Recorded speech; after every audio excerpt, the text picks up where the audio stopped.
ಅಲ್ಲೇ ಸಿದ್ದರಾಮಯ್ಯ, ನೀನು ₹1 ಹೆಚ್ಚು ಮಾಡಿದರೆ ಸಾಕಾಗಿತ್ತು.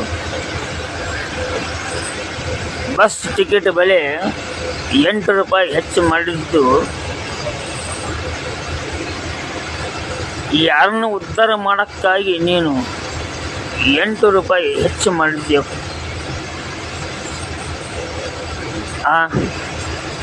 ನಿನಗೆ ನಾಚಿಕೆ ಮಾನ ಮರ್ಯಾದೆ ಏನಾದರೂ ಇದೆಯಾ? ₹8 ಒಬ್ಬರಿಗೆ ಅಂದರೆ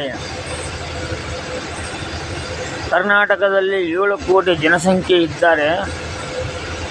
ಅದರಲ್ಲಿ ಮಿನಿಮಮ್ 3 ಕೋಟಿ ಜನಸಂಖ್ಯೆ ಗಂಡಸರು ಟ್ರಾವೆಲ್ ಮಾಡ್ತಾರೆ. ಒಬ್ಬರಿಗೆ ₹8 ಅಂದರೆ